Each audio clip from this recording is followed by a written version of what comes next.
अधिकारी को परिचय में करा देता हूं। माननीय डॉक्टर मनमोहन जी वैद्य।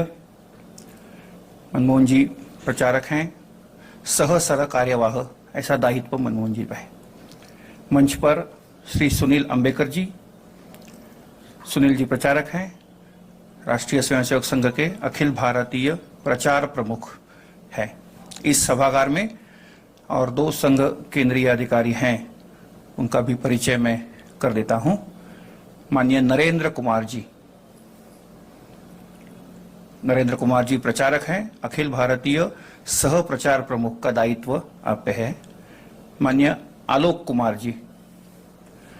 आलोक कुमार जी प्रचारक हैं, अखिल भारतीय सह प्रचार प्रमुख का दायित्व आपके पास है।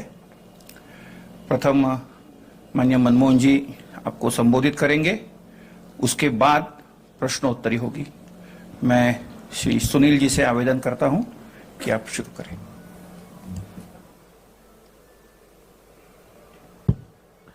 आप सभी का स्वागत है। और जैसे कि आपको सूचित किया था, आज पत्रकार वार्ता का आयोजन किया गया है। 3 दिन की जो बैठक थी पुणे के सभी लोगों के सहयोग से, व्यवस्था से अच्छे से संपन्न हो रही है। संघ के वरिष्ठ प्रचारक जो थे माननीय मदन दास जी देवी, उनकी स्मृति में सभागार जो बनाया गया था उसमें ये बैठक संपन्न हुई है। अब आज के इस पत्रकार वार्ता को संबोधित करने के लिए मैं माननीय मनमोहन जी से निवेदन करता हूं। नमस्कार। संघ की समन्वय बैठक के बारे में काफी उत्सुकता आप सब में होगी, क्योंकि अंदर क्या चल रहा है इसकी अंदर आए बिना काफी समाचार पत्र में छपकर आ रहे थे, ऐसा मैंने सुना है। इस रचना को समझना आवश्यक। वैसी बैठक साल में एक बार होती है। एक प्रेरणा से, एक भारत की समान अवधारणा लेकर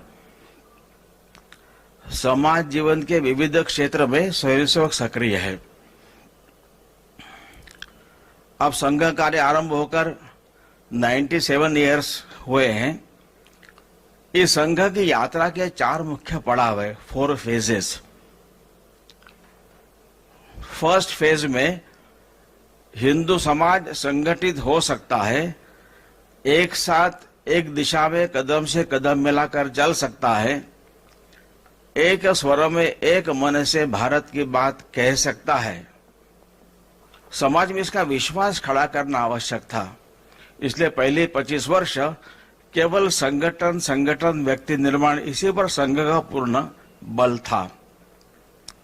स्वाधीनता के बाद सेकंड फेज का आरंभ हुआ। पहला काम तो चल ही रहा था, परंतु आरंभ से संपूर्ण समाज को संगठित करना, संपूर्ण समाज को राष्ट्रभाव से प्रेरित करना, यह कल्पना मन में थी। और सारा समाज तो शाखा पर आने वाला नहीं है, तो समाज की रचना व्यामिश्र हो। इसमें विद्यार्थी क्षेत्र है, यहाँ पर मजदूर है, यहाँ पर किसानों का क्षेत्र है, राजनीतिक क्षेत्र है, धार्मिक क्षेत्र है, शिक्षा का क्षेत्र है। ऐसे प्रत्येक क्षेत्र में इस राष्ट्रीय विचार को लेकर स्वयंसेवक गए। उन्होंने संगठन खड़े किए, जिसको आजकल विविध क्षेत्र कहते हैं। ये संघ कार्य का एक्सटेंशन का एक भाग था। First, you can call it first progressive unfoldment. ऐसे अभी 35-36 संगठन देश में काम कर रहे हैं। तो संघ की कल्पना ऐसी है, सभी संगठन स्वायत्त स्वतंत्र है, संघ के विंग्स नहीं है, इनकी निर्णय प्रक्रिया स्वतंत्र होती है। लेकिन समाज जीवन के विविध क्षेत्र में काम करते उनके अनेक अनुभव आते हैं, उनके अनेक ऑब्जर्वेशंस होते हैं। तो ऐसे अनुभवों को साझा करना, ऑब्जर्वेशंस को शेयर करना, इस हेतु से मुख्यतः यह समन्वय बैठक होती है। जब मैंने 4 फेज की बात की, संघ का कार्य विस्तार का यात्रा का 3rd फेज डॉक्टर हेडगेवार जन्म शताब्दी के पश्चात 1990 के बाद शुरू हुआ। इसका मुख्य स्वरूप था to outreach in the society, कि नैसर्गिक आपत्ति के समय स्वयंसेवक तो स्वयंसेवक हमेशा आगे आकर काम तो करते ही थे, लेकिन समाज का जो पिछड़ा, वंचित और अनेक अभाव में जीने वाला समाज का वर्ग है, वहां तक जाकर एक संवेदना के आधार पर अपनापन दिखाकर सेवा कार्य आरंभ करना राष्ट्र की सर्वांगीण उन्नति करने का लक्ष्य संघ का है। केवल स्वयंसेवक नहीं करेंगे तो समाज के ऐसे अनेक लोग, अच्छे लोग, सोचने वाले लोग हैं, ऐसे लोगों को साथ लेकर करना है। तो उनका संपर्क विभाग शुरू हुआ और तब तक भारत में जर्नलिज्म के साथ साथ मास का शब्द भी जुड़ गए थे। तो प्रसार माध्यमों के सभी साधनों का उपयोग करते हुए इस राष्ट्रीय विचार को समाज तक पहुंचाना, ऐसे सेवा प्रचार संपर्क विभाग ये 91 से 94 इस रेंज में आरंभ हुए।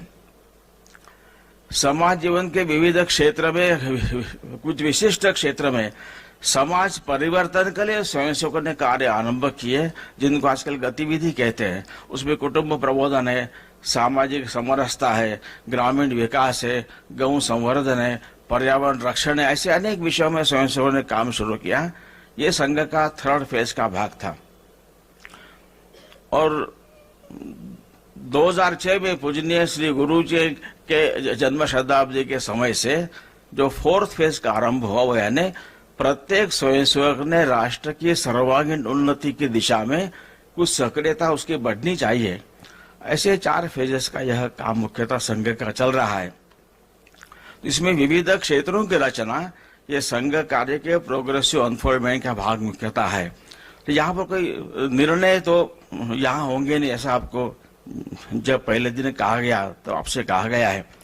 यहाँ क्या हुआ, 2-3 विषयों की जानकारी दूंगा मैं। संघ की प्रेरणा से चलने वाले जितने 35-36 संगठन हैं, सभी संगठनों में महिलाओं का सहभाग बढ़े। इस हेतु से यहाँ पर जो महिलाएं काम करती है, कार्य करती है, तो ऐसी विविध क्षेत्रों में सक्रिय महिलाओं को एकत्र बुलाकर एक महिला समन्वय का काम यहाँ पर चला है। तो अपने अपने अनुभव साझा करना, महिलाओं का सहभाग अपने क्षेत्र में बढ़े, उसके लिए प्रयास करना, ये उद्देश्य है।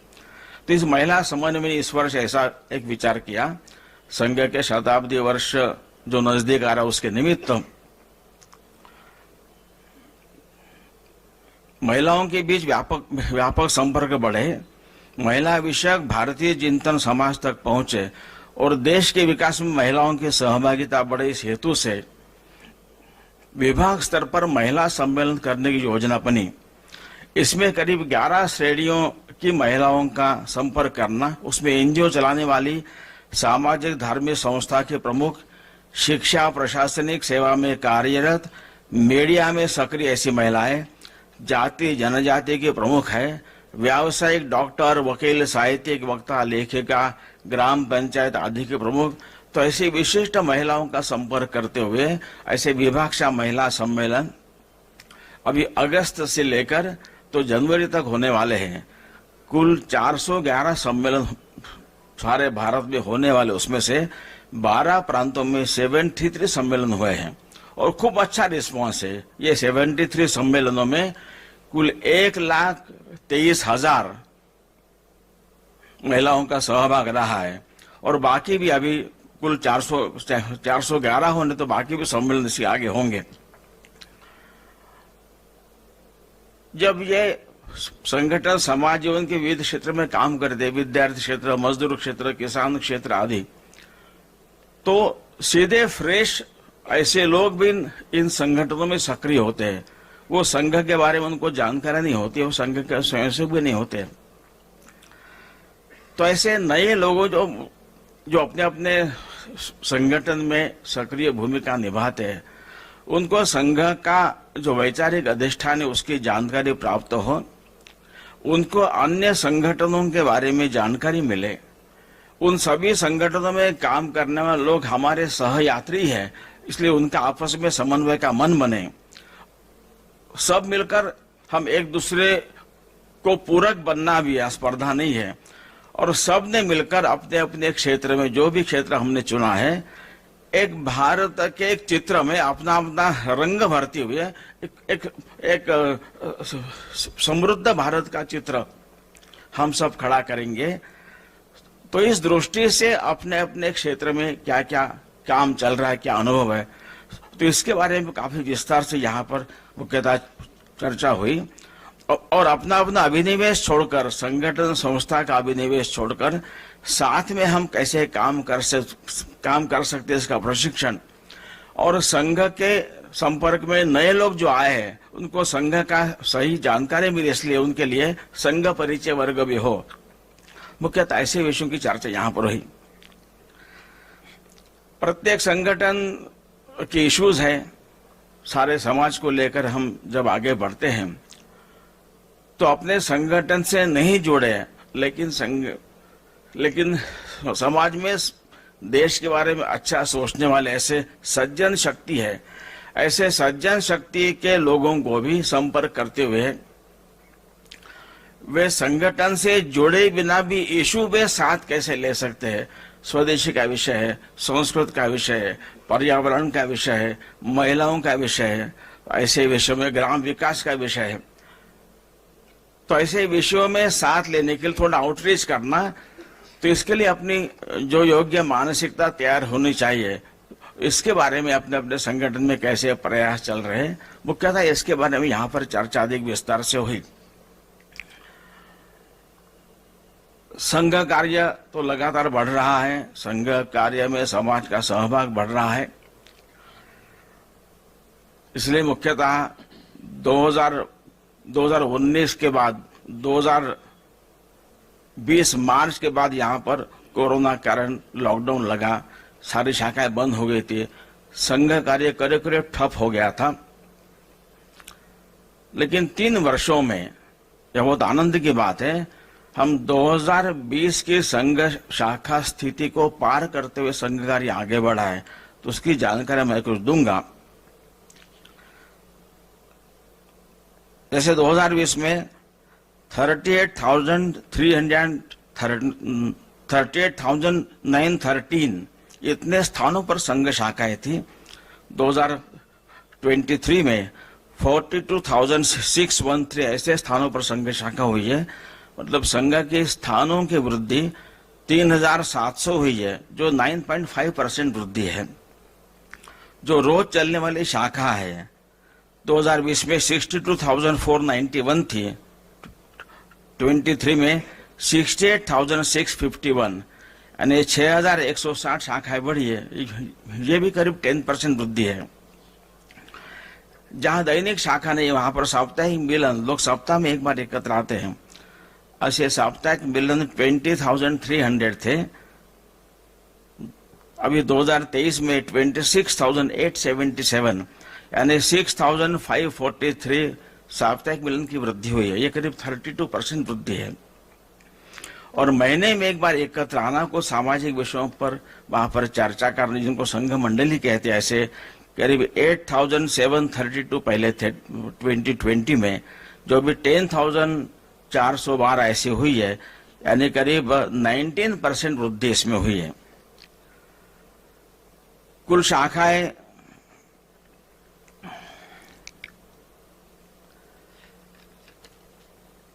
68,651 है, जो रोज चलने वाली शाखा है। तो इसमें 60% शाखाएं छात्रों के बीच चलती है, विद्यार्थियों के बीच चलती है। 30% शाखाएं 40 साल से कम आयु के जो कमाने वाले तरुण व्यवसाय तरुण उनके बीच चलती है। 10% 40 साल के ऊपर के लोगों के लिए मुख्यतः होती है। और